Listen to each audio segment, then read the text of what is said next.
to clean his house up. He shouldn't have a house. The pay differential never seems to close, and the World Economic Forum found that if we continue at our current pace, it will take 100 years to close the global gender gap. So we literally cannot do that now. They're not afraid of four musicians. They're afraid of you.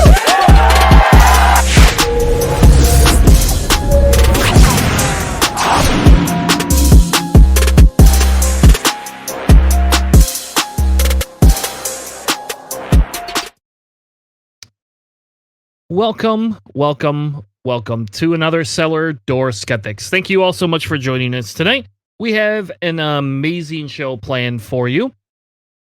Tonight with me, I have Mr. Krister, Mr. Hanna, the Hamster, the hamster, there you go, of all political technology. Serious Rob Schneider stuff there. I haven't heard the Rob Schneider, like, the SNL, like, it's the Tistmeister. I haven't heard that, and we're at least 15 years ago, so, like, maybe more. I don't know. I can't remember. What was the golden age of the Schneider, Farley, Spade, Sandler SNL? Was that 15 years ago? Was that how long that was? Oh, more. I think it was more than that. More than yeah. that? So 20 years ago, I was 17. Oh, yeah. I didn't need that. And then I'm your host, Mr. Tanner, the Tanmeister. All right, now you screwed it up. Now I can't do it anymore. World. This is episode 283, pulling out of Afghanistan because we don't have condoms. That's the only thing I think of. We gotta use real protection. You can't just mess around in other countries like that. You gotta create a relationship. You gotta date for a bit. Yeah. You can't just go in there and just start doing whatever you want. Yeah, we don't need any kids with Afghanistan. All right. With that being said, though, before we get into the episode tonight, we're gonna mainly talk about Afghanistan. So if you're here for something else, we'll see you next week. But essentially, we are here tonight after a week off. I had a vacation planned last week and didn't want to drag all my equipment with me to the Missouris. So I don't know. I haven't talked to you in a couple of weeks, Hanna. How's it going? What have you been up to? Man, like, life is one of those things that just kind of comes at you at 100 miles an hour. I've got just a whole bunch of adulting things that haven't been fun, and it's just, I don't know, this having a thing that I do each week, spend some time online with people that are of like mind and looking at things that are intellectually interesting. I just finished 10 books. I'm on the last 2 hours of a 10-book saga of about 10 to 15 hours per book. And so, I'm anywhere from 100 to 150 hours in, just closing out this fantasy arc that I'm on. And I'm probably going to get into music or podcast again. But, like, just, my daughters are in school. It's been, everybody's starting school, getting back into school, which is always exciting. I think, like, my opinion has changed so drastically from when I was younger. And I was just, like, excited for the first day of school. And then the rest of the year, screw it, I hated it. But, like, I don't know. It's super exciting that my kids are starting to go to school. And our school that we're going to it's digitally connected, and I get updates throughout the day and videos and connections and pictures and update. Just the new technology and stuff with the school systems, and like, hey, your daughter wrote her name on this tablet, and you can see how she wrote her name. Like, I've seen her write her name here at the house. We've been working in the last year as homeschooling and stuff, but like, she's in kindergarten, and this is like, hey, here's an update of your daughter learning to do a new thing, new skill, new whatever. Like, one video they had was they were making stick people, and they were singing a song that said that colors don't matter, people are people. Like, it's just a really nice thing. You know what I mean? Like, something just helped it eye bleach, right? Like, just to take some of the edge off, because like I said, it's just been a rough last couple weeks for like just stuff. So, I don't know. That's what I've been doing the last 2 weeks, just kind of catching up, finishing out the summer. My birthday's on Friday, and I have a wedding on Saturday, so this weekend's going to be Not wild and crazy, but it'll be fun. Speaking of weddings, actually, we had a wedding that my wife was in Yeah. yesterday, actually, and so In the middle of the week like that? That's rare. yeah, it was super fun. I came back from vacation and I was told, "Hey, you don't have to do anything for the wedding. Don't worry about it." So I didn't take this week off of work. So Monday I work and then I get a call from the wife saying, "Oh, by the way, we need you to go over to rehearsal dinner." Okay. Excuse me. And I'm fighting this cough. I can't get rid of this stupid cough. And so it's like, "Oh, we got to go over and do this." So it's like, "All right, well, that's fine." So I message you guys. That's why the show's on Wednesday. And if you're listening to the audio of this, you're hearing this on Thursday because I couldn't get home in time to get a show out on Monday. Then on Tuesday, it's like, "Okay, we don't need you for the wedding, but hey, if you could be available to take any phone calls." So I took a half day off on Tuesday, get out there. The wedding's, of course, at a beach, at Holland Beach. Like I get out there and the wife's like, "Yeah, I'm at this historic dock." And I was like, "Oh, okay." So I walked 3 miles in 90-degree heat, 70% humidity at the beach in like a dress shirt, and an undershirt, carrying 2 big bottles of water because it was so damn warm. And I'm walking all over the historic area. And come to find out, the dock is not at the actual historic area where the houses are. It's not like some hidden dock. It's like the one in front of the park. So I went on this like 3-mile journey. And by that point, I'm dripping sweat. Like it's bad. Like at least I don't have to wear makeup, right? And I wasn't in any of the pictures. And then we get done doing that. And we had to walk all the way back to the park. So I had to walk another half mile back to the beach, get in my car, and I'm like, screw this. I got to sit down for a few minutes. I don't feel well. I'm going to pass out. And I ended up sitting in the car for like a half hour in the air conditioning while they set up the wedding and, got everybody set up. Go down, sit down at the wedding. All of a sudden, it instantly cools off. And you can actually see a thunderstorm rolling in the background. So here we all are in the middle of the beach at 7 o'clock at night, watching a thunderstorm roll in off the beach. Luckily, we finished 20 minutes, 10 to 20 minutes before it actually hit the beach. But like there's shots, you could see shots of lightning hitting the lake way out there. And you can just see them getting closer and closer. And I'm sitting here going, man, I'm going to get struck by lightning. It's going to be my luck of all days. Walk 3 miles in the heat, get struck by lightning. Luckily, nobody got struck by lightning. But you want to know what's crazy? That would have been the best story ever. It'd be like, I went to a wedding and someone turned into a flash. Yeah, if I lived, I don't know if can you live through lightning strikes? Yeah, but David Tell says the only special power you get is the ability to shake on the ground and shake your pants. So that would have been awful. Oh, that would have been bad. Ugh. Especially, yep, that would have been a bad day. So then we get done with that, and then we had the reception. And then at the end of the reception, it's like 10:30. We're getting ready to leave. They go, "Oh, we have brunch tomorrow. You guys should come." Well, okay. We could do that. I'm sitting here looking at my work schedule. Meeting. So I had to message my boss and be like, "Hey, can I get out of these 3 meetings and just take a half day again?" And then, and she didn't care, of course. So there was only one meeting. And like, so 10:30 in the morning, I had to walk out of brunch to take the one call because it's with like the owner and a client. And I couldn't get out of that. And I'm sitting in the car and I'm watching my fuel level, and there must be something wrong with my fuel tank because I'm running the air in the car. Because of course, it's like 85 degrees and I didn't want to bother anybody in the reception hall. And all of a sudden I can see my needle go from like a quarter down to empty. And I was like, oh shit. So I had to like turn the car off and sit for 15 minutes in the blazing heat and take a call with a client. Luckily it was only 15 minutes of heat time, but that still wasn't super fun either. So that was my wedding experience. One of my favorite questions that I learned at the basis of fuel economy was, if you are running out of gas, should you go fast or slow to get to your destination? Should you accelerate or should you decelerate? And what's the best way to get to where you need to go? Do you know? Do I know? I know I roll my windows down and turn my air off, and I do not speed.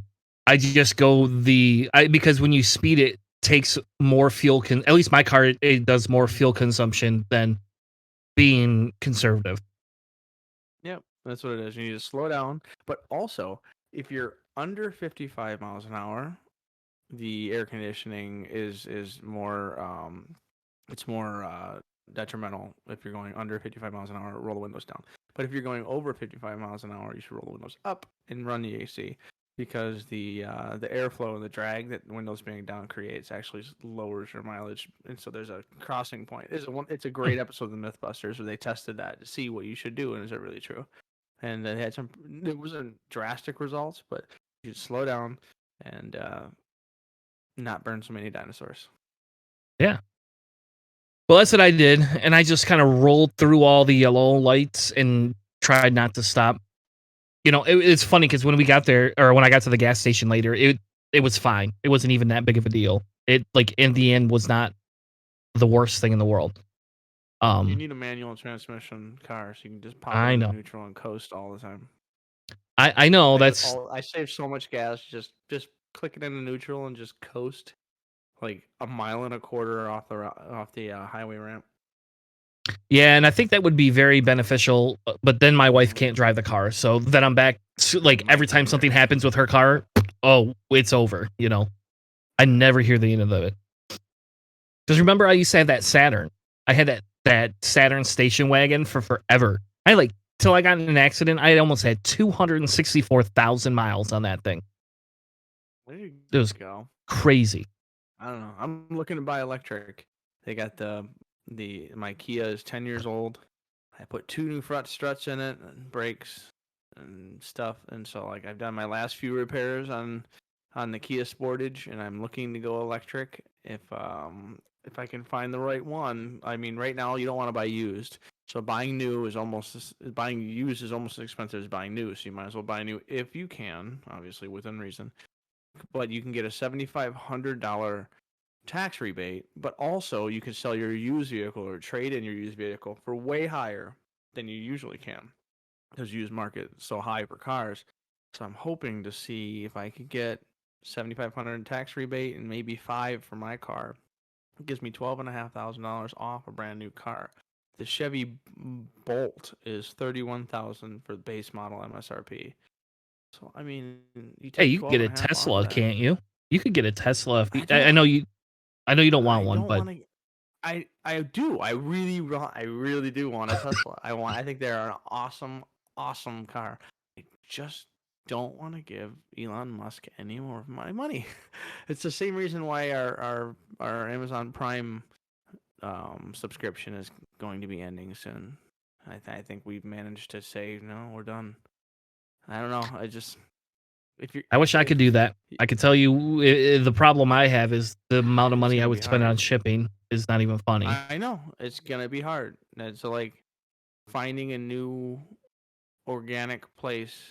There's all kinds of little startups that are, like, trying to compete, and they have special deals and special, but you'd have to, like, work and shop and figure it out. Like, Amazon is in everything. Everywhere you go, you can click, and it's like, it's right there. So I don't know. It's gonna be hard. We'll see what we do, if we can survive or not. But I mean, we did before. It's possible. It's got to be possible.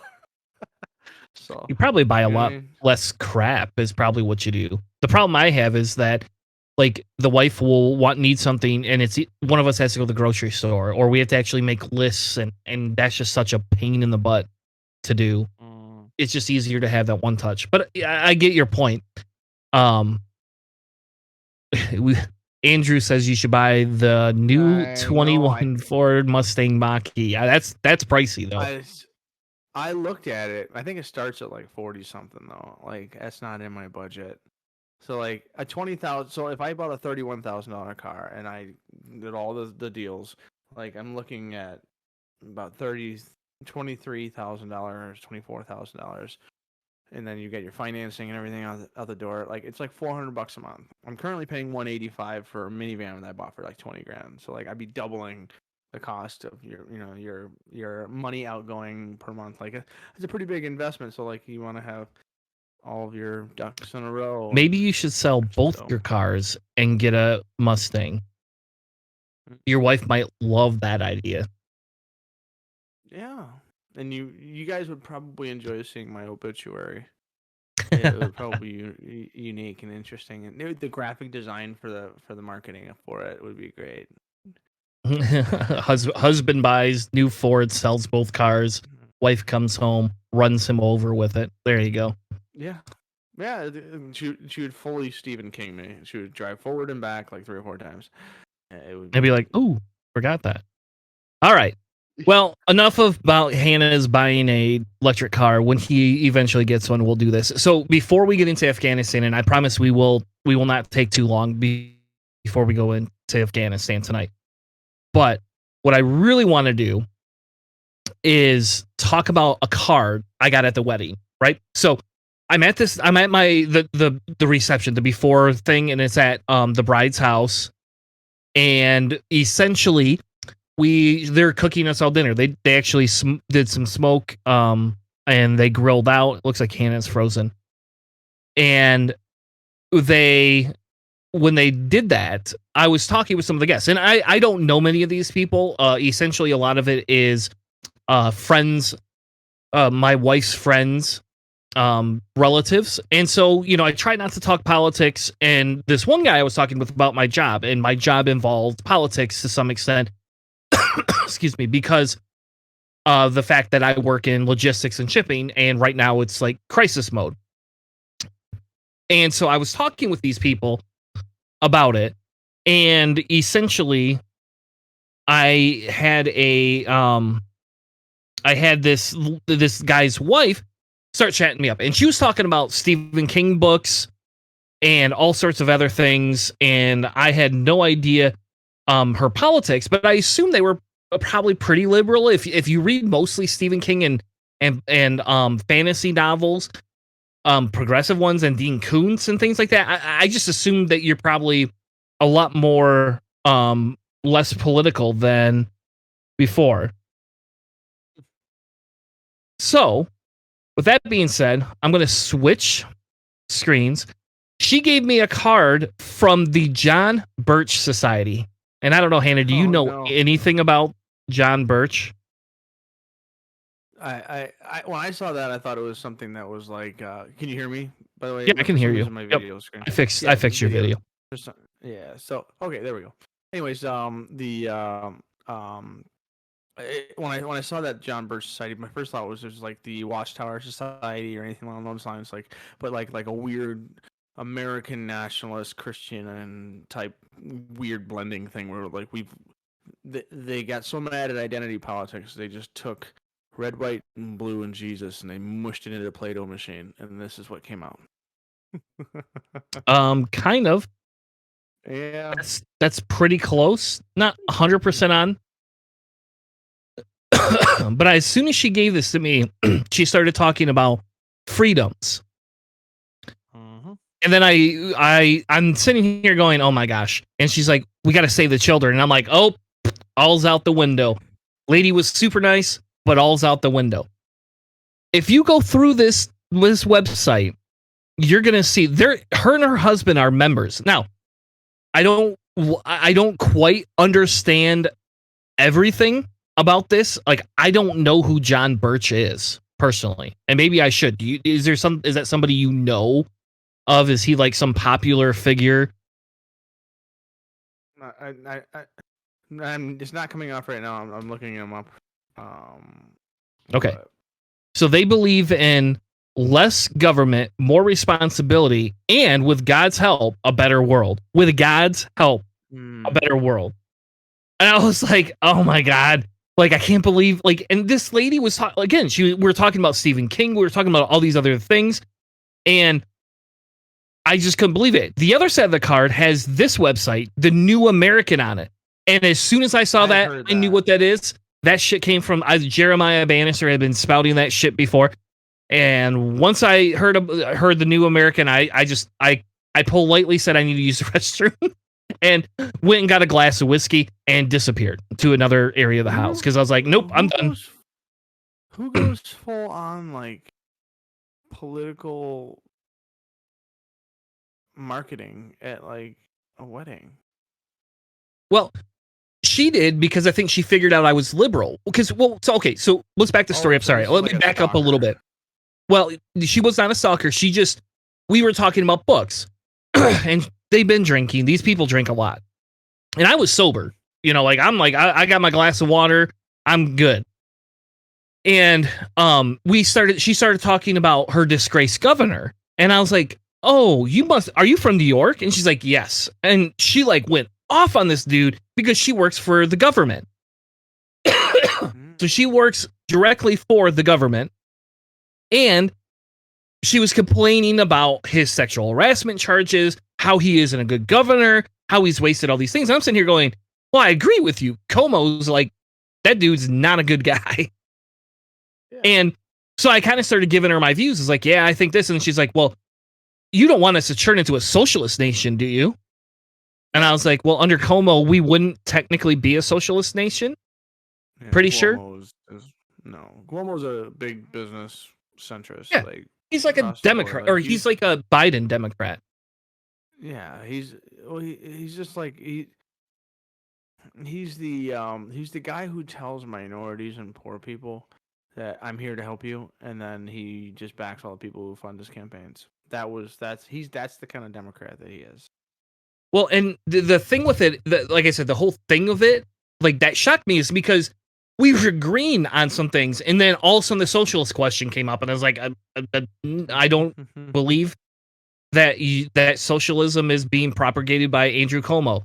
And she's like, "Well, yeah, it is." And I'm like, "Oh my god!" So like, the reason you don't like him is not just because he's a sexist pig. You don't like him because you think he's a socialist. And she's like, "Oh yeah." I was like, "Oh." And she's like, "Yeah, we're from upstate New York." And I was like, "I don't know what that means." She's like, "Well, I'm not as snobby as some of these other people are." And I'm sitting here going, "Oh my god." And so then she went on to talk about, the vaccine scam. Like literally the vaccine scam. She started talking about gun control, which honestly I don't fall into the extreme gun control category that most liberals fall into. Want any guns? Yeah. And then then she launched into the deep state and how they're trying to screw Christians over. And I'm watching her drink a bottle of wine. And I'm just, and finally I was just like, I don't agree with that. Like I was like, I guess I won't tell you everything I believe, but I apologize in advance, but I don't think we're becoming a socialist nation, and we're becoming less because we became significantly more under LBJ, and we've been chiseling away at it since Reagan decided that airplane unions don't count. Yeah, I just looked it up. The John Birch Society was created a long damn time ago, by a guy named Robert H.W. Welch Jr. in 1958. And they're an anti-communist society or community organization, and the reason they are such is that the guy who is John Morrison Burch was a well-known United States Army Air Force military intelligence captain, and he was in China during World War II. He was a Baptist minister and a missionary. He was killed in a confrontation with Chinese communist soldiers during an assignment he was ordered on by the OSS. So I'm not familiar with what the OSS was. I'm Office of Strategic Services. So wartime intelligence agency. So this guy was kind of like an American spy in China, looking around, doing things, and exalted into some kind of martyr status because he was killed by the communists in China, which they're not real communists. I know we take difficulty with the connotations they use, but like that's where this guy. So the John Birch guy was some kind of American spy killed by Chinese communists and elevated by this Robert H.W. Welch Jr. And considered to be the first casualty of the Cold War. So that's the background, and so like that is like the perfect salad of conspiracy that would start some of these. Apparently, this group has been around forever, and then they've been on the fringes. They gained power, and they were like going away, and now, of course, here Yep. they come. And it was funny because she could tell I was uncomfortable because like she kept pushing it and I kept like wiggling in my chair and then I like shook my glass of water and then I got up and got another glass of water when I sat back down because I didn't want to be super rude and walk away. And I'm trying so hard not to create issues because it's like it's not my wedding, these are not my family, I don't have to worry about this shit. But like it's just weird because like my friend, she's not like ultra liberal, the one that was getting married, but she's pretty liberal. Like she's not as aggressive as I am, but she's at least similar to my wife. Like she Everybody's believes in got a lot of couple things. in the family. Oh yeah, and this lady's just married in. Like, and the funniest thing about this whole thing is when I came back down, I drank half a glass of water, and she handed me a card. And I took the card and kind of just slid it aside. She's like, no. You need to keep that, honey. You really should look into this. You promised me you're going to look into this. And I was like, oh, yep, I promise I'm not going to. I'm looking into it on my show. Yeah, that's what you got to tell them. Be like, now, I know I have this show that talks about conspiracies all the time. It's called the Cellar Skeptics podcast. We talk about all kinds of really wild stories of like these things like where life created out of dirt. It's amazing. She got up. It's like Peter, like you need to go more crazy to the crazy church lady. Like you need to be like, there's a conspiracy. There's life forming in the middle of in the middle of nothing. Life comes from nothing. Can you believe it? Nope. When I got the card handed back to me the second time, and I kind of took it and slid it in front of me. I think she took a hint finally because she got up and she's like, "I'm gonna get some cake. Do you want some? It's really good. Your wife said it was. And, yep. I'm okay. I had enough brisket. I'm good." And she gets up. Go and full SNL. Bye bye. Yep. Now. Bye-bye. I stick the thing in my pocket and I was like, all right, I'm keeping this and I'm going to keep this for my show just because it's good talking material. And I got up and I walked a few steps away and somebody took my seat and then she came and sat back down and it was like I wasn't even there. And that point, I decided it was time to have a drink. I was very good. I was like, I'm not going to drink at all. I'm going to be sober. I'm not going to get into arguments with people. And Chris just went and got a drink and went out and hung out with the people that were ultra pro gun and were talking about how many guns they own and how they might or might not keep them in toolboxes fully loaded and have kids. And then I started just telling them stories from my youth about crazy shit I used to do. And at that point, they stopped talking about keeping guns unlocked. They didn't want me to know about that at that point. Yeah, I find myself in similar situations. Although I do find myself, like, unless it's just a place like what you were just describing where it's like someone else's party or something else, it's like a really important thing. But like even then, like I don't find myself being confrontational, but like I just will just I won't be nice. Like they'll start saying something, like that or whatever, and I'll be like, I think you're wrong. Like I'll just like just dry up the conversation hard enough where it's just like, oh, have you heard about the fraud? I think the fraud is completely fake. I think you're completely and totally wrong. And then like they'll go into a kind of like, I don't care. I don't care. I am this is not something you can convince me of. And that's just like just shut it down. And like I don't know. I find myself just having less and less patience for those kinds of things. Like I used to like get into these huge drawn out things online, and you used to do the same thing. I remember we would see these huge threads, and like that I don't have the patience or the time for that. And now it's like even when people like someone just comes up, it's like we used to like hear someone would say something racist, and everybody would be like, and just shame that person. Now when someone says something like the election's a fraud or Donald Trump is the geodist, not the God Emperor of the United States or whatever. I don't even. I just won't even interact. I'll just walk away or something. I don't know. I don't know. The patience and the level of like I'm not gonna give those people any of my time kind of thing. I just find unless it's like a real family member, I don't know, but like you did get a pretty sweet souvenir out of that card. That is pretty cool. I When did. you I sent have when you it. sent that in our chat, I was just like, oh man. I expected you to be like, no. This was an explosion. I'm gonna document the chaos, but you were very adultish and well controlled. Well done. Yeah, my wife told it comes from not drinking, and my wife told me I had to be. I couldn't start political debates. I get that when we go to places with some of her family. Because in my family, I just get disowned by my family when I say something crazy. So it's just like, yeah, no, I don't believe you. Like I didn't even go to my cousin's wedding because his uncle is the one that ran for the GOP, and his father's the one that essentially like they all went to a COVID convention last year while they were trying to get, Donald Trump reelected. And I had to take my grandpa to his cancer treatment because of that. I So, remember you telling me about that. Yeah. Like the same thing happens. Like my mom shared something about like homeless not having homes, mentally ill not having treatment, troops not with equipment, veterans not benefits, and we donate billions to other countries instead of.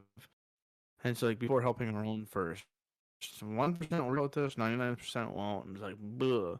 So it's my mom. So like whenever she does something like that, all I do is just post some info and kind of like be like, because it's not so much my mother. She'll immediately be like, oh shit, but it's all my family, my east side of Michigan family, Detroit family, and like I just said like, there's an Oxfam article that would said like so most Americans think 20% of the federal budget goes to foreign assistance, but it's only 0.49%. It's yeah, so it's like little. really low. And like, I mean, yeah, that's still like $29 billion or whatever it is, which is a ton of money, but like, in reality, not very much. And it's just like, but the it was $3.4 trillion in the United States economy, January 1st, 2020. And since then, the United States that was the wealth of the billionaires in the United States was 3.4 trillion, and it's grown 1.2 trillion since the pandemic started. And so, Yeah. like, if you look at like people complaining about money going to other countries for aid, what about all the money that's been extracted from the labor pool and from the poor people in this country by the rich people, not these other poor countries who are, kind of poor and oftentimes the United States has actually had played an active role in beating up their economies and taking their resources and all that kind of stuff. So like I just throw some stuff out there like that. Like I don't know. I just find myself having less patience. I don't know. I'm guessing maybe it's grizzled old man get off my lawn syndrome, but it's definitely just like I find myself being less Less patient. sociable. There you go. Yeah, just less patient. All right. With that being said, let's move on to Afghanistan. I have a I don't know. Hold on. I guess before we get into the articles, I would like to get your hot take. How about that? So you can go anywhere between 1 minute and 5 minutes for your hot take. So essentially, on the hot take on is the United States doing the right thing, wrong thing? Yeah. What's your opinion? I mean, okay, because so to lay a little background, if you got your head in the sand and don't know anything about Afghanistan, we had like a 12-year war essentially with them. Found out it wasn't really them specifically, but because they hid Taliban members and Al Qaeda members and things like that, we were going over there. And then in the end, it just became this drug and oil field war that Bush started, which I protested at years and years and years ago when I graduated high school. So some of this stuff has been started way back then. And here we are now, where Trump gave a deadline. Every president has kind of said, we're going to pull out of Afghanistan. We're going to do this. Obama left Iraq. Trump said he's going to leave Afghanistan, and Biden officially is leaving Afghanistan. So So, what is your thoughts on the situation? Again, you got 1 to 5 minutes, and I can start a countdown timer for you. Well, I won't even need the 5 minutes. Essentially, to me, this is the culmination of the transnational security system, I guess now. So, like, there are corporations and conglomerates and hedge fund type massive wealth centers that have these private military forces and or these huge lobbying interests for the industrial military complex. And this is the culmination exactly of like they have essentially tried to create like a war or something like this that through a variety of really poorly sourced information and the entirety of the Iraq War and everything else was basically based on faulty circumstances. Well, a lot of the reasons why we were doing a lot of the things that we were doing, the growth of the American war against terrorism, and all those kinds of things. Like most of that stuff was funded, and a lot of the politics and a lot of the stuff was driven by these transnational security forces or these massive corporations that will benefit on arms sales and warfare and things like that.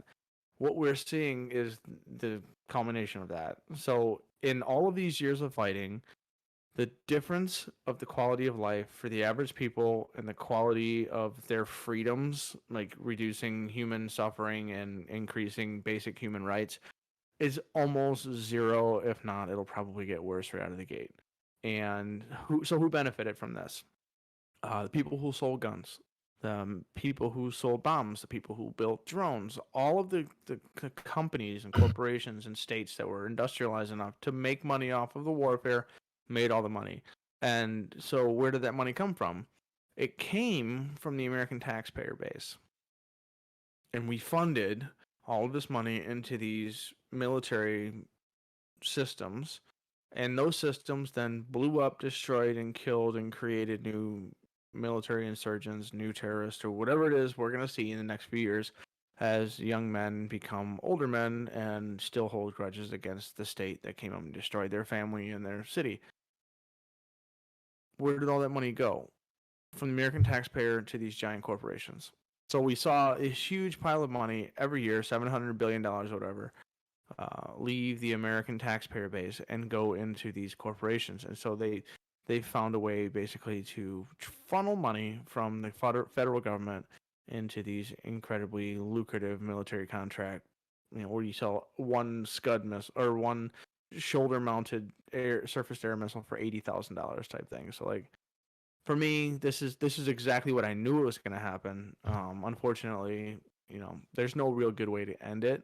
I would love to have seen a global coalition to all of us kind of work together and strategically figure out a way that the entire world, UN, whatever, can go in and instead of the United States being the aggressor and taking care of everything, that we found some way so that we could support the government there, and everybody in the region would have supported it to help resist a power vacuum.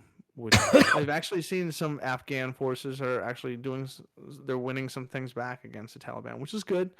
But like, I would love to have seen a transfer of power back to the state, away from United States rule, that didn't involve a power vacuum and all kinds of war immediately. And I mean, I'm frustrated. I'm sad. It's not unexpected, and it's the kind of thing that we rally against, but you feel almost powerless when you see it happening over and over and over. Well, I think on my side, I think there's two different answers to that, right? Like on the one side, there's me that says we never should have been there to begin with. Retaliation is not what we need to do. Shows of power where we're aggressive we should not be meddling in foreign affairs. And with that being said, for me, it's how do I get out of there the fastest possible, right? Now, the problem is because we created a mess. Now we have to take care of it. We have to deal with it. What is the most moral thing that will cause the least amount of harm? I personally think Biden was wrong. and I'll just say it outright. I think Biden misstepped and is playing for the conservative votes on purpose for whether he reruns or whether he just hands the leadership to Kamala. You know, and again, I haven't heard boo out of her recently, right? She's made no headlines. She's not been spending getting a lot of involved. time in Asia, but yeah. Yeah, she hasn't spent, like, she's not. You would think this would be something that would come up, or where's my Secretary of Defense? You know, for Christ's sake, when Hillary was doing this job, we heard a lot out of Hillary. You know, like that was a thing. But either which way, we have to find what's the most moral. And I don't know who ran the numbers, but based on some of the articles we're going to talk about tonight, I don't think people accurately strategize this exit. And I agree with you. You know, the power vacuum is horrible, but we had some of the same issues in Iraq. You know that. It wasn't as bad. The vacuum didn't fill in like it did here, but this one was what, a week, if that, not even a week before they started taking major cities back over, you know. So some of me, you know, again, I'm on both sides of the fence. I think Biden was wrong to try to uphold the Trump drama that Trump instituted. I personally don't think Trump would have actually gone through with pulling out. I really genuinely, that would not have been something he would have done.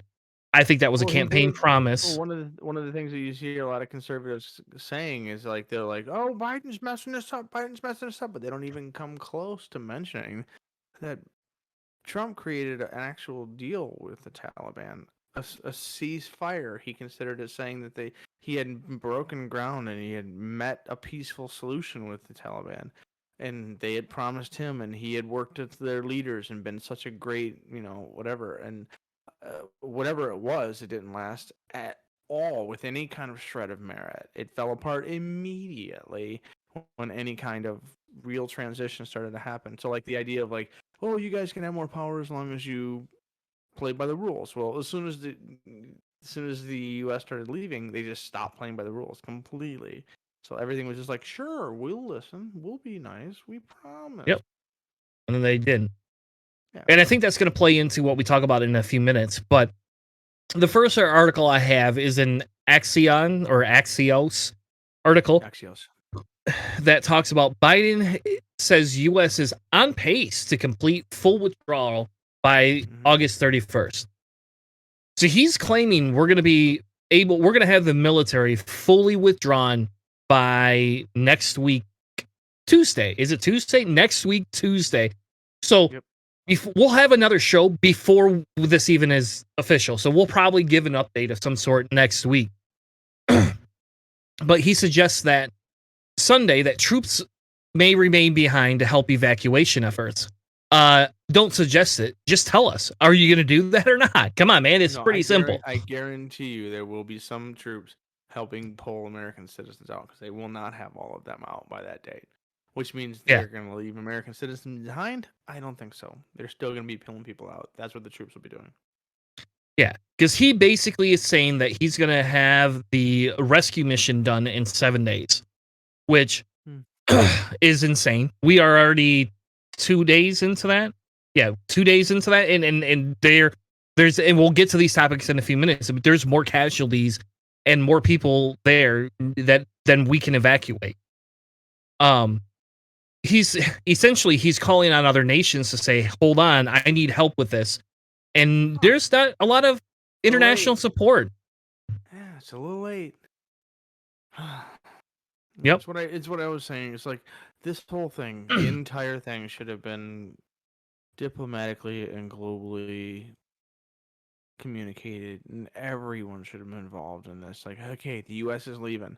We're all gonna fix this problem because we're a global community, globalization, whatever. Like, I don't know.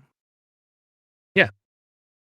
He's also saying that all of this depends on if the Taliban cooperates. But his caveat, this is the fucking outrageous thing right here. The caveat is the fact that they're going to allow them to use the airports, right? They're doing that. You still can't complete it. Again, whoever gave you this information, Biden, Yeah, hire me. Have me. I do logistics for a living. Yeah. I could have explained to you how many damn people you could pass through customs and fit into a plane and get out of there. And I can tell you that probably 80% of those citizens are wanting to leave.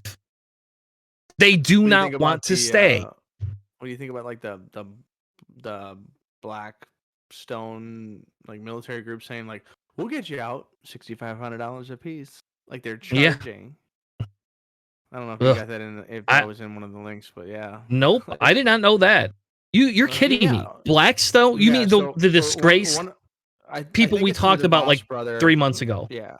Yeah, Oh I my think it's God. the DeVos, but like either way, if it's not him, it's a similar paramilitary force that's basically has access to equipment to go in and fly people out, and they're like each person $6,500, and we'll come in and rescue you, like the extraction movies or whatever, where it's just like you got enough money in the bank and we'll get you out. You know, it's just like it's like mercenaries for hire just to get you out of the countries. Was it Man on Fire? I think with the Denzel Washington. No. It was I can't remember what it was where Denzel Washington was like the guy that like finds the abducted kid and negotiates it or whatever. In the end, like that's what these guys are doing. Is essentially they're making money. They're making money off of what are essential hostages in another country. Yeah. And And that's if you just got enough money, we'll get you out. If not, good luck. Like it's just yeah, which is disgusting. yeah. The Taliban spokesperson, and I'm not going to even try to say their name, said Tuesday that Afghans should stop attempting to reach the airport and that the militant group is not in favor of allowing any Afghans to leave at all. Well, of course not. Yeah, why would they want the people they're going to be controlling leaving? Yeah, it's wow, that is quite a name. Zabihullah Mujahideen. So yeah. Anyways, in the end, it's going to be one of those things where it's like people are going to be living in subhuman conditions. It's going to be so bad. I don't know why, but it's unfortunate. Hopefully, everyone will be at least given the basic necessities for human life. But I'm gonna guess that it's gonna be pretty bad there, and yeah. So let's go to NATO, right? So I went to NATO's website just to find out. This is what they say. NATO allies are closely monitoring the rapidly evolving situation in Afghanistan. NATO has been working to maintain operation at Kabul International Airport, providing key functions under very challenging circumstances. The alliance has also maintained its diplomatic presence through the senior civil representation. I don't know what that means, but I don't think it's doing anything. As of August, the focus is to ensure safe departure of personnel from allied and partner countries and any Afghans who have helped NATO's engagement with Afghanistan. So this to me says they only care so much. Yeah. Well, it's like the U.S. used to say that if you help the U.S. military as a translator or somebody who's providing intelligence, like you get priority, you get saved. Well, you know, if anything threatens your livelihood, you and your family are safe. That's how they would get people to join in to basically be informants or be translators or be resources on the ground. And we have found, and I've seen it multiple times throughout, of story after story of the U.S. not really doing the right thing to protect all these people. A lot of those people have gotten to safe locations all over the world, and good for them. NATO is making it in an attempt to do that, but again, it's one of those things where it's just like you have to draw a line somewhere as an organization, saying like, who are we gonna save? You know, it's the trolley problem, right? And so like, where do you which side are you going to send the train down? Because NATO is making decisions here, and they're sending the trolley over people on this track when they're saving the people on this track. Like these kinds of things are the real world decisions that happen because people made rash decisions in government and in politics and control a long time ago in the United States, and they decided to do this. And now these are the the real physical human results of those decisions, whether it was a concerted effort to remove all the U.S. or not. Like, in the end, there's always going to be some human life, and that human life is going to be paid not by the rich people or the conservative who started these wars. It's being paid by the people who live in the places where these wars were started. It's like the sacrifice is never by the people who are like doing this. So like NATO is like pulling people out. Good, that's awesome. But there shouldn't be, a life or death situation happening there. And that partially the United States' fault. So that's where I understand your perspective. Is like, we made this mess. We shouldn't leave. We need to fix the mess we made.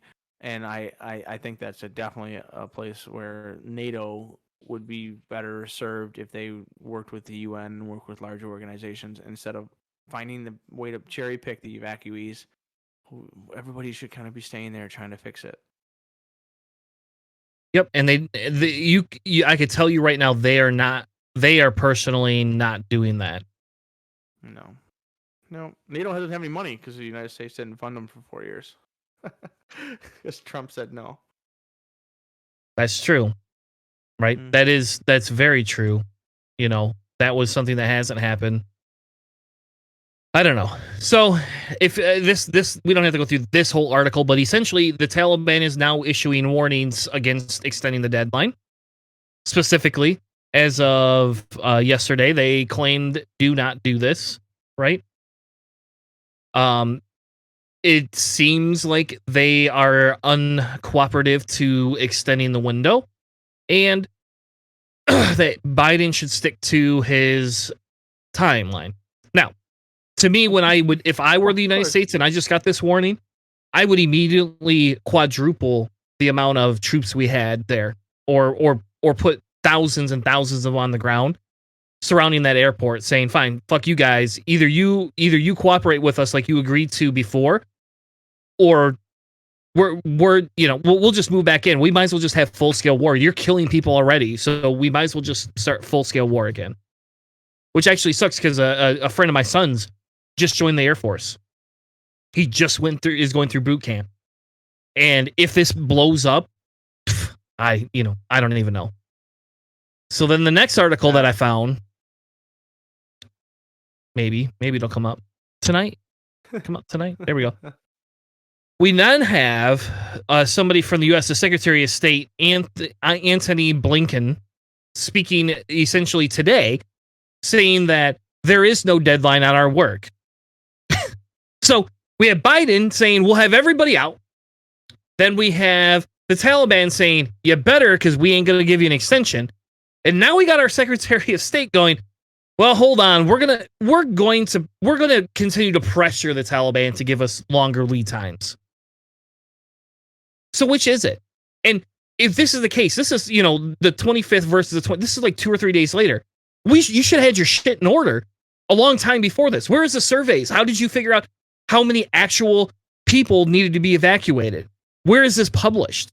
Biden's claiming they've evacuated over 70,000 people in that other article, right? That's what he's claiming.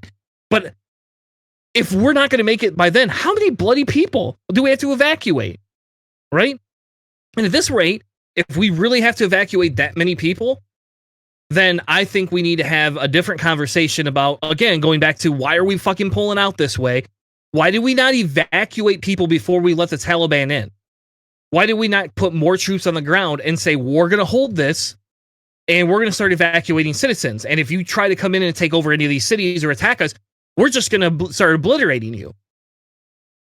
But instead, we just started abandoning things and said, here you go, Afghanistan, you can have your military force, can have all this cool stuff. Just don't give it to the Taliban. Because guess what they got now? Over 100 freaking helicopters. War helicopters, not just like a normal flyby helicopter. They got armed helicopters. Mm-hmm. Can you imagine what 100 armed helicopters, if they know how to fly them, can do to that airport? Oh, I know. I've got a couple of opinions as far as the equipment and resources on that. It's like, I can't for the life of me imagine why there wasn't like a flare or thermite thrown into every CPU on every single piece of equipment.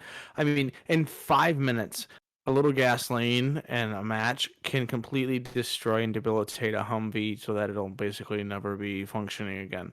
Like they could have easily destroyed and completely incapacitated most of the equipment because everything runs with electronic systems now, electronic injection, electronic control systems. Like it's really easy to if you connect the battery the wrong direction on your car in your garage, It melts. you could have a I know that. $5,000 to $10,000 bill. Like it's not hard.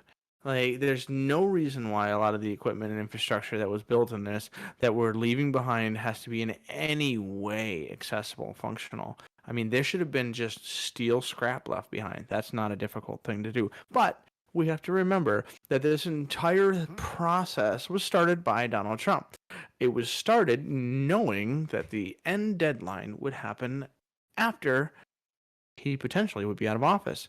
So what was he doing? Hedging his bets to say, hey, listen, I'm removing all the troops. I'm going to do all this, and it's going to happen then. And then if I don't win, it's still scheduled to happen then for the other guy who's now in power. Or, hey, I won. You know what? I changed my mind. We're not going to back out.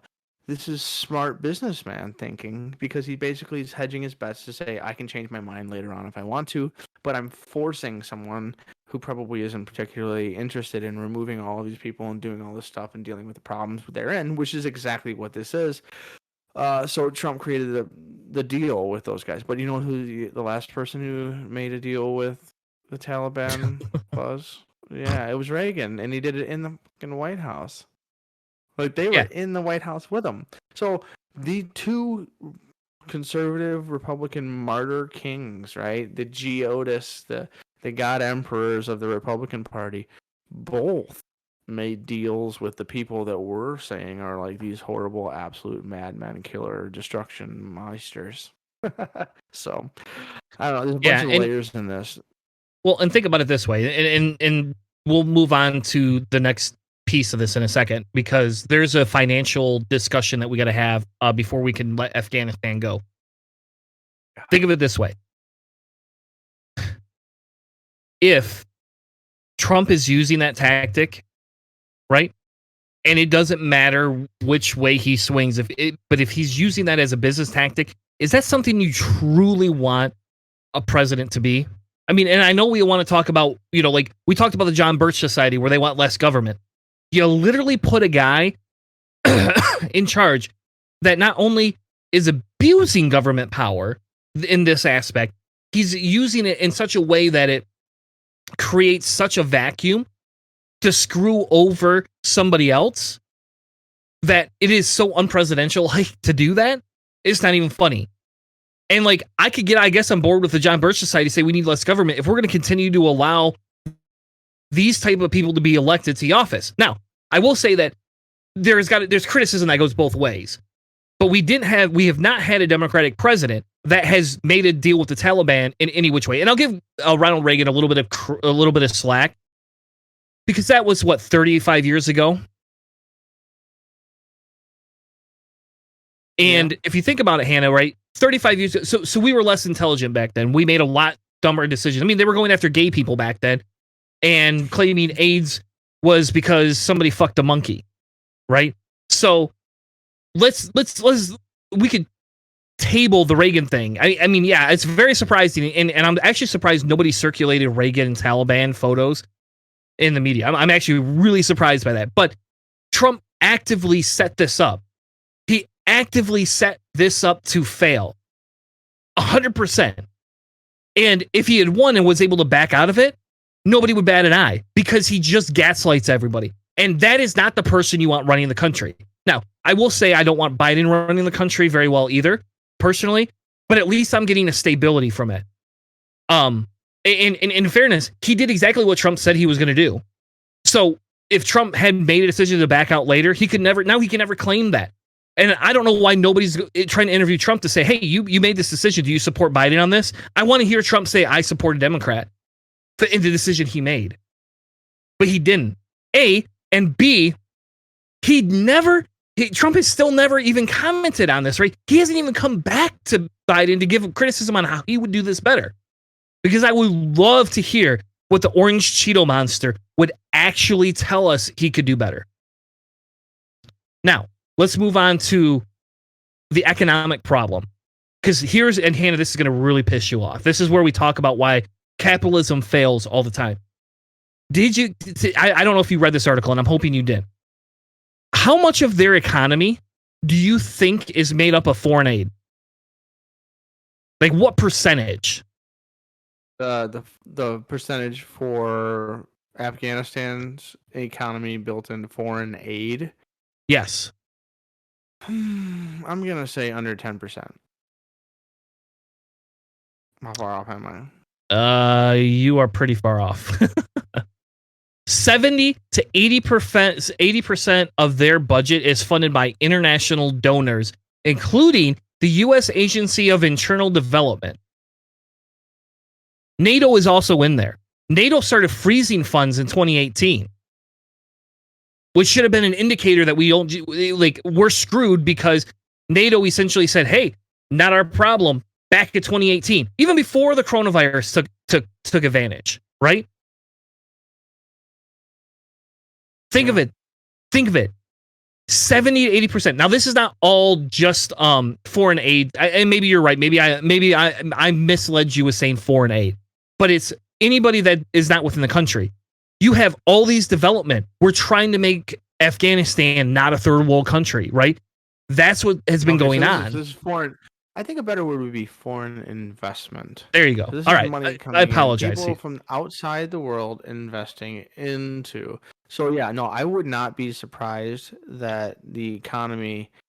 You know what? I probably should revise my perspective. Is that the Afghanistan economy isn't one of those places that's really a strong manufacturing base.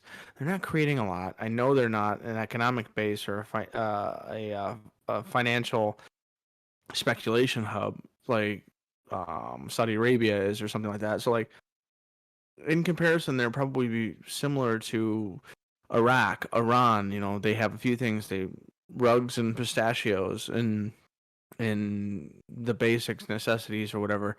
So like most of the money that's coming in there is probably going to be foreign investment. That's going to be through any kind of oil, and then I guess the poppy fields and drug investments. So you're going to be looking at that legitimate and illegitimate. But like that's probably like there's only a few things that they can really export. I know they used to have a ton of agricultural stuff, but that got obliterated because we basically attacked and destroyed their economy, so they had to go underground. And the most profitable cash crop always rises to the top. Yeah. Here's even better. So this is why I said foreign aid is just because this guy, Robert Cruz, a university history professor and author of Afghan, The Modern History of a Global Nation, talks about this. He talks about this government before it, right? He talks about that this is a problem. And this is from 2015. This is before Trump's even in bloody office. Nobody has talked about this. This is insanely important because we're getting put now in a secondary, he calls it a paradox. I'm saying we're getting put in another moral trolley car situation. What are you going to do? We're evacuating all these people. All the people left behind, what's going to happen to them? And that's what the Taliban, in fairness to the Taliban, that's what they're saying. Why are you taking all our skilled laborers? They're freaking out because we're taking all the skilled laborers and evacuating them to other countries. So think if you're a doctor, a hospital worker, somebody that has a skill that can be used in any other country. The U.S. is like, yeah, do you want to live with the Taliban? No. Oh, hey, come with us. And I agree. Yeah. Get the fuck out, right? I wouldn't stay. I sure as fuck would not stay in that country. Like living in that country would be like if Trump had ultimate control and was a dictator. That's what it would be. Trump has his own Taliban. And what I'm saying is, if you look at it this way, and you say, but what are we going to do now? If people take money out of the investment, Afghanistan will just slide farther. So are we going to allow billions of dollars to keep floating into Afghanistan that the Taliban can use? Or is this just going to turn into another war that happens within the next 3 to 6 months?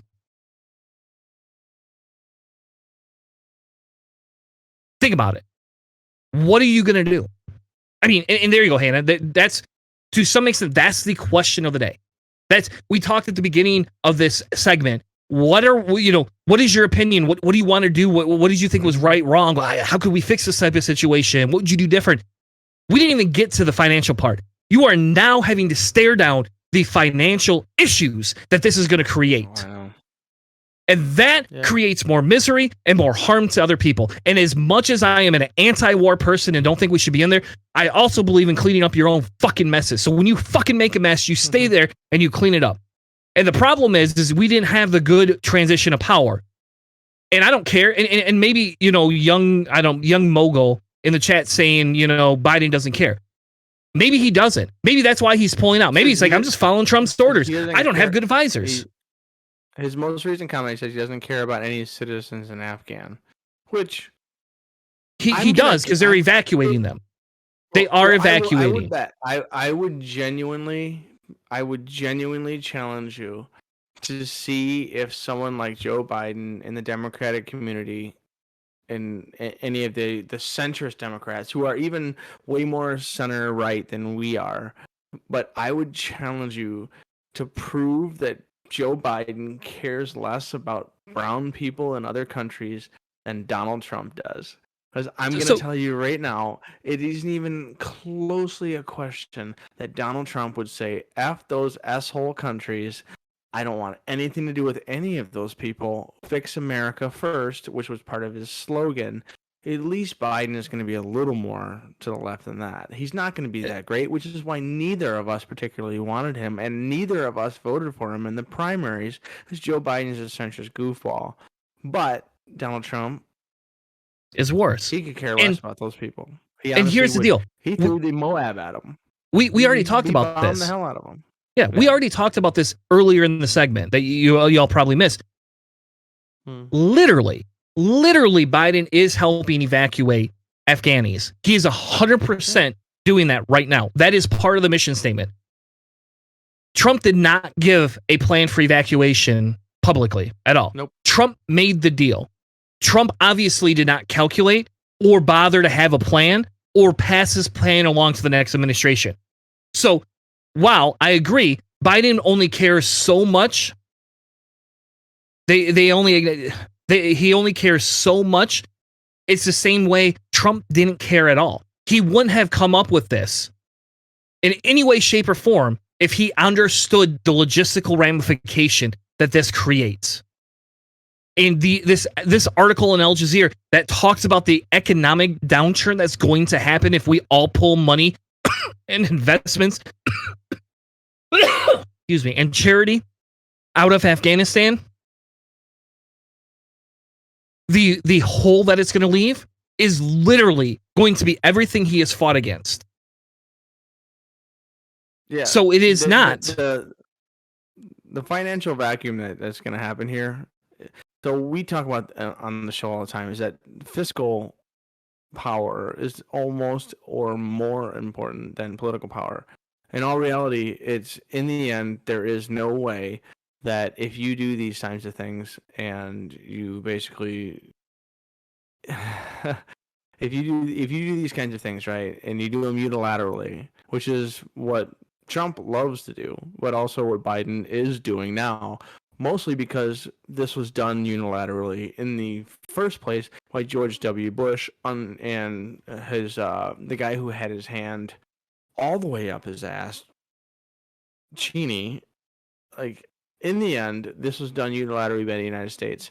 And so the rest of the world is like, man, we ain't touching any of that. And so when you remove it, it's really easy to say that, that's the super tough guy would have just gone in there and taken care of this, or remove it and just let those people deal with the problem. And then when a Democrat says, okay, well, these are the plans, so we're going to do it, we're going to make it happen.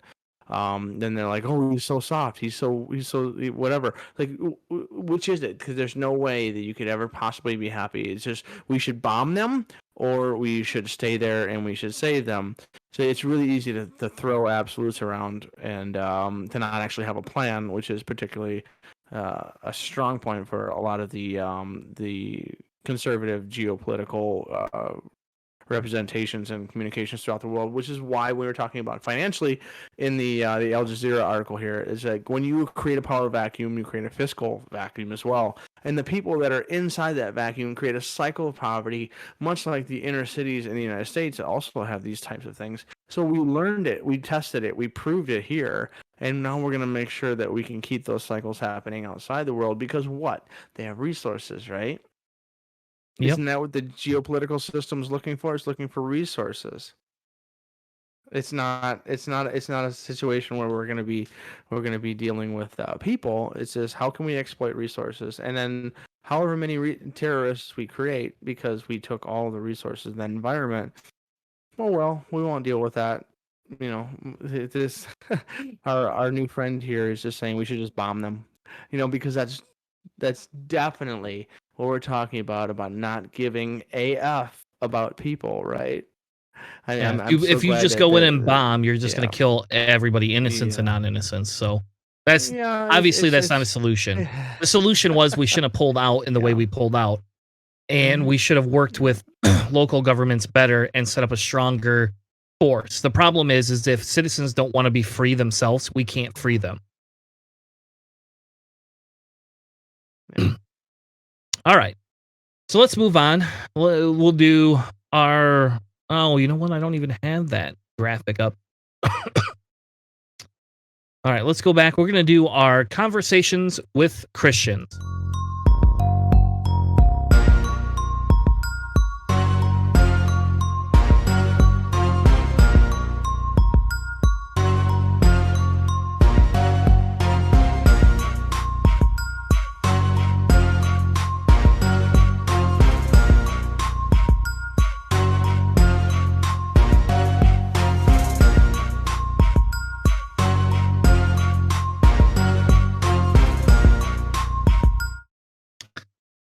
All right, I apologize. We're not going to be talking about answering conservative Christian questions tonight. That's our old show from like 4 years ago. I apologize. We're not going to do that. We are going to answer conservative questions that we get in. So today, the question that we had: can capitalism exist without the state? They didn't really give a lot of clarification. They just want to know, can capitalism exist without the state? Based on the comments and things that I was reading through, essentially what they are saying is, can capitalism exist without having a functional state government that helps control and regulate it?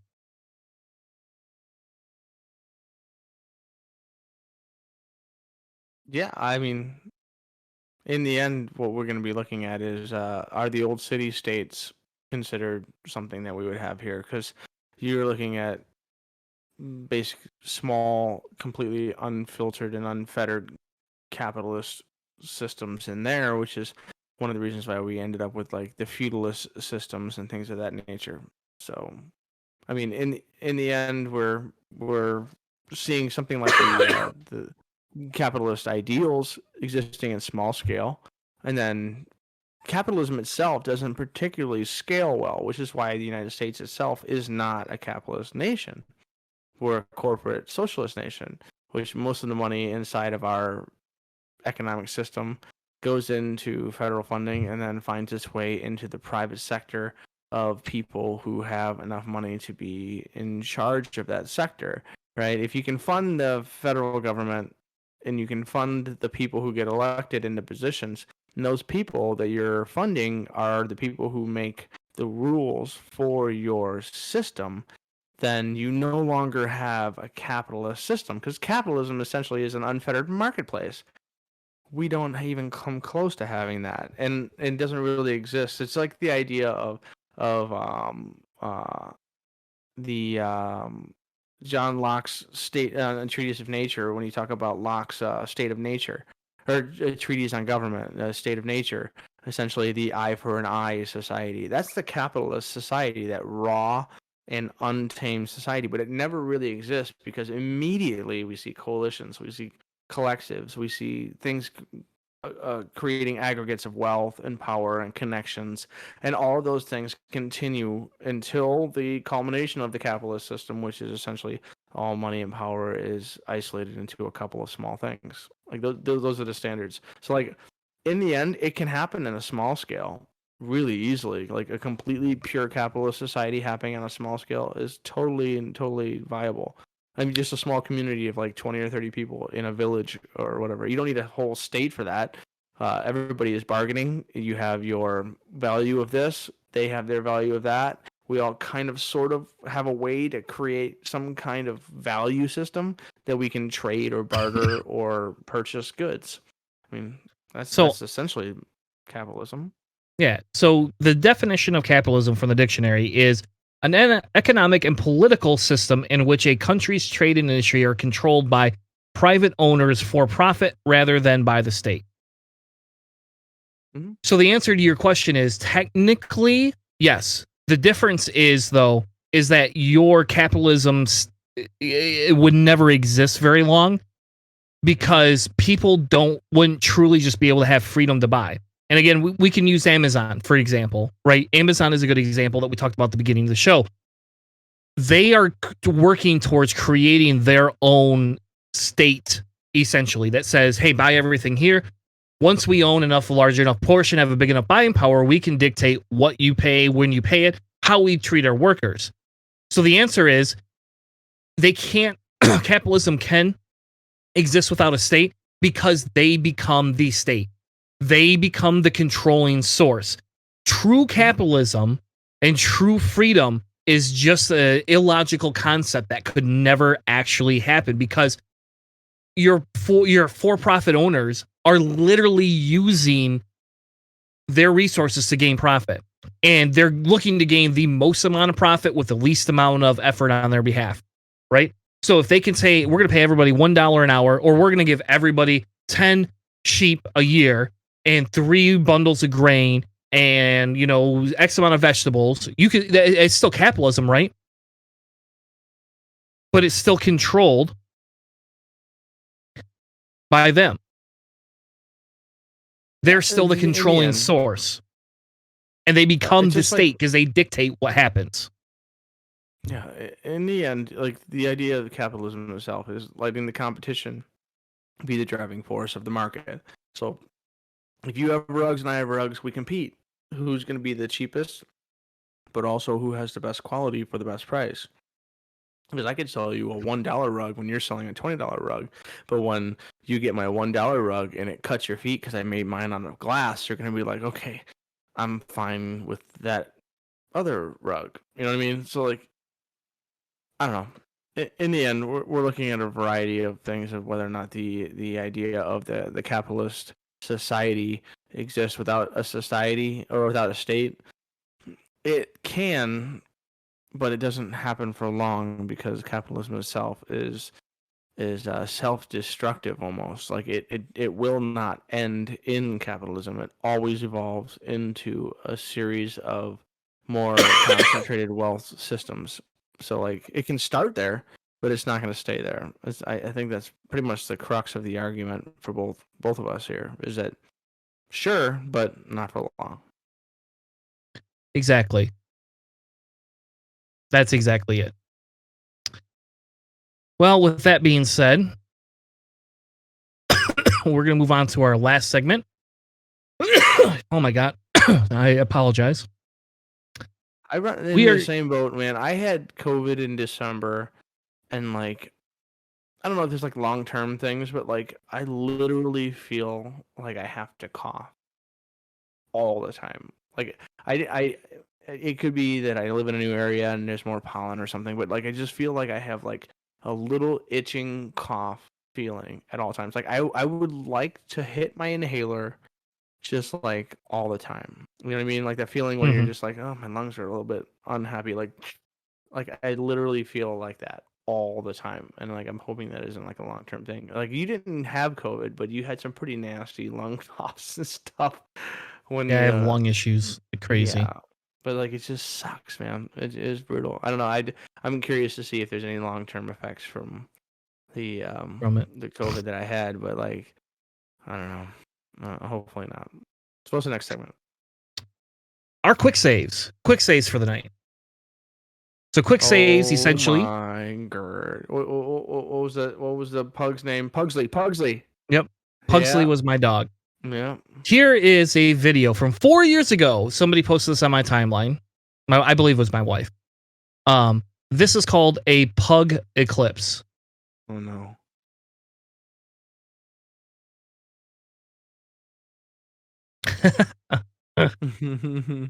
All it is Oh. a pug covering another pug up. That's it. And they're both extremely cute. And it made my day for the week. How about that? I think it's a running theme for our 2 quick saves this week. Oh, I won't make you watch it again. Oh, I should make you watch it again. I've watched that video like 3 or 4 times this week. 3 or 4 times.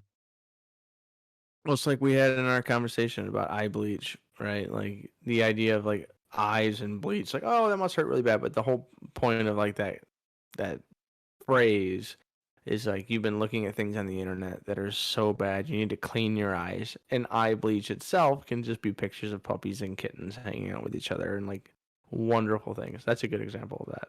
Yep. Yours this week The is Winnebago this Concept crazy. Engineering Departments I've seen have this developed for a years. It's multifunctional been around for a bathroom. long Privacy, I don't time. know what the fuck I'm reading.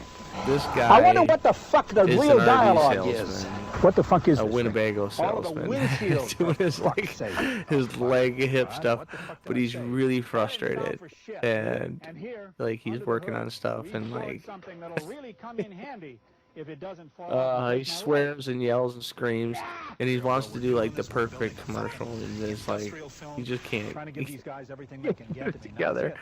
I don't know what the It's fuck been I'm around for a saying. long time. Someone spliced all this together. What I had heard was that it was one of his videographers. They were Gotta do it so again, sick right of now. this guy swearing and screaming at them, and he like fired them because he was just a jerk. That like they spliced it all together and put it on the internet to make this guy look like an idiot. Oh, fuck. Shit. And it makes Johnny, sense. do me a favor, will you Oh please? man, All right. Hopefully we don't get a DMCA from that. I don't know. There's like 1,000 places this is being played. So like I don't even know if the original owner exists. This might be one of those like Ghost in the Shell standalone complex where it's a series of people copying something that never actually existed. Probably. Yeah. Fair enough. All right. With that being said, we're going to wrap up the show tonight. Thank you all for joining us on 283, pulling out of Afghanistan because we didn't have a condom. Thank you all for joining us. We'll be back next week on Monday night. So we will be back to our regular schedule Monday nights. Hopefully 10 p.m. Eastern, though I do believe on Monday I have a in-person game night, but I will make sure I'm home in time for the show. And yeah, so we'll be back next week, Monday at 10. If you like what you're seeing tonight, go over to our Patreon, subscribe. You can help donate money that basically just funds the website and funds the software that we use to run the show. And you can subscribe to us on any of your local podcasts as well as Spreaker. And if you really want to get down to business, you can head over to our Twitch channel, hit like and subscribe, and head over to our YouTube and hit like and subscribe. Any of those views will help us. With that being said, thank you all. We'll be back next week with another gripping episode with more Canadian news, and we'll find out what happens in Afghanistan and how close we are to the end of the world. Thank you all. Have a good night.